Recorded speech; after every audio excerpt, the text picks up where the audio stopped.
when I was 297 pounds and I was fat as hell trying to be a Navy SEAL, the scariest thing in the world to me, even to this day, was that could have been the rest of my life. I thought then I was trying hard. That's the scariest thing in the world. I thought then, 297 pound, working for Ecolab, spraying for cockroaches, making $1,000 a month. I thought that was me at my 100% potential.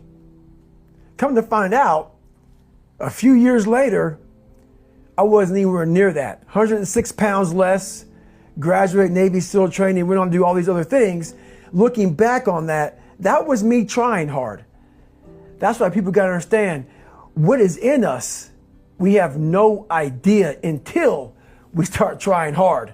And I mean really trying hard, where you're obsessed with, hey, this is my new norm. My new norm is that, wow, this isn't always fun. It's not always meant to be fun. And that's when you know you're trying hard. You're fighting, we all have two people. We all have two people. And I'm not saying you're crazy.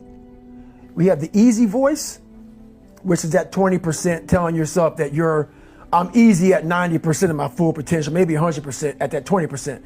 That's that voice that we all love. That's that very comfortable voice, that's that mommy holding you saying it's going to be okay.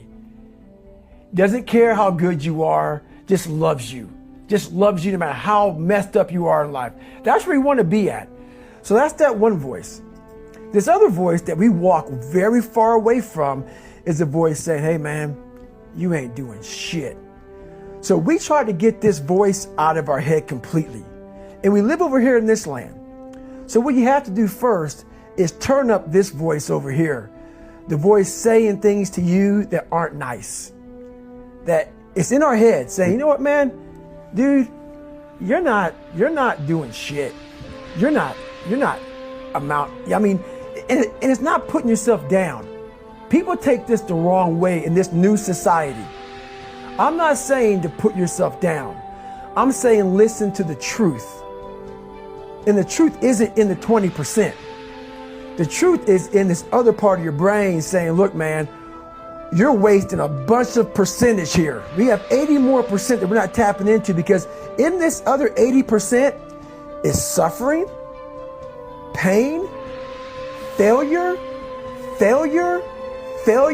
self-doubt, darkness, and then a whole bunch of light. But to get to this light, you gotta go through all of this shit. So a lot of us know that. I can get over here, but over here, man, this is much better, because I gotta go through this journey that is not fun. This from 20 to 100%, this shit in between is not fun. So we decide to live over here.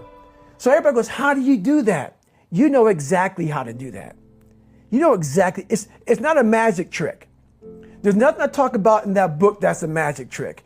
It's all back down to a very primitive mindset of we just have to do. It's like breathing. Breathing becomes normal. Like we don't even know that we're doing it. That's how you have to live your life.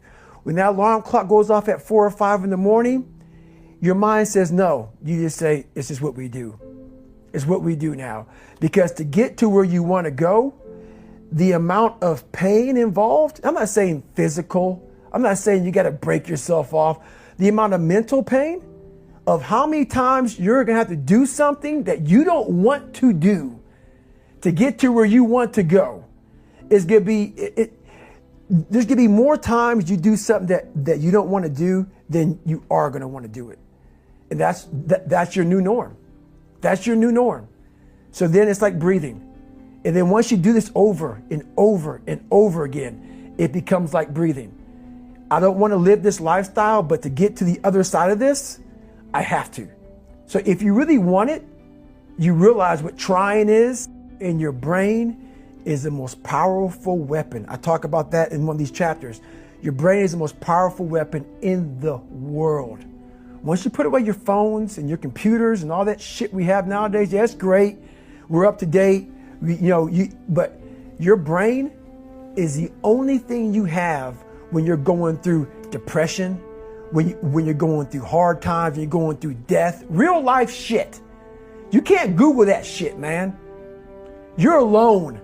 You're alone. You may have a shrink you're going to, you may have a best friend you're going to, but there's 24 hours in the day where you're alone in this brain, and your brain is talking to you in all kind of ways, and it wants to control you and pull you in these different pockets. If you can't control your own brain and your brain controls you, you're fucked. You got to tell your brain where you want to go and how you want to go and how you want to get there. You got to control it. If not, it's over. What existed for me was, okay, man, how am I going to fucking make this work? And all I knew back then was hard work.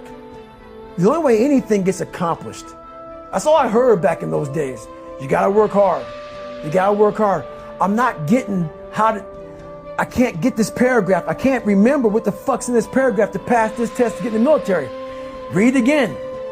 Still not getting it. Read again. But if you're not getting it, write it out. And that's how I started learning. Okay, well, I gotta write out every fucking thing I do. And then write it out again. And write it out again. And guess what happened? I got it. I got it. I can't swim. I'm negative buoyant. Go back again. I can't swim. Go back again. Go back again. Go back again. I got it. I realized if I keep going back and going back and going back until the shit just becomes, your mind will say, fuck, okay, we're going to figure it out. It'll find a way. Because he is not going to stop. It's not like I'm going to try one more time. No, it's just like alarm clock goes off, boop, we're going back. I can't read right, we're going back. I gave myself no way out, and my mind realized that. They said, okay, we're going to adapt and overcome now. Like a lot of people say, like when I say trying hard, your mind knows, man. It knows this guy's bullshitting me, man. This guy's lying. There's no truth behind it. When I was in Navy SEAL training, people go, how were you there for 18 months? The program was only 6 months long. You were in 3 hell weeks in 1 year. No one's ever done that. How did you do that? I talk about the new norm. When I lived in a $7 a month place when I was growing up for a short period of time, I loved it. I didn't know any different. That was my norm.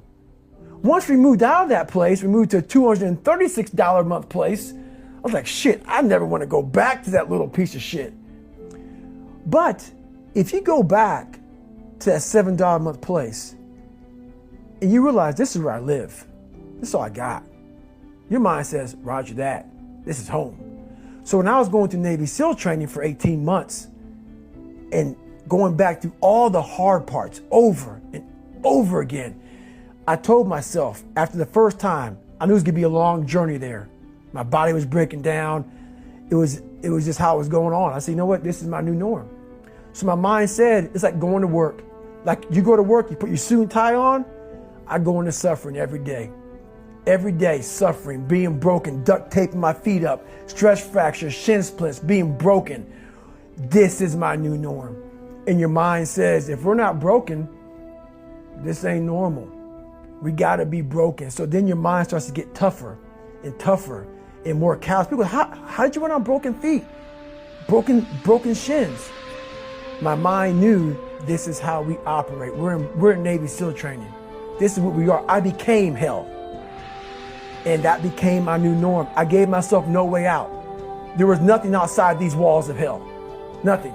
I loved God, but for a short period of time, I became the devil because that was hell.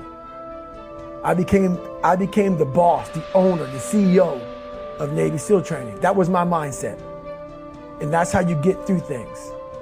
You immerse yourself wherever it is, and you become that.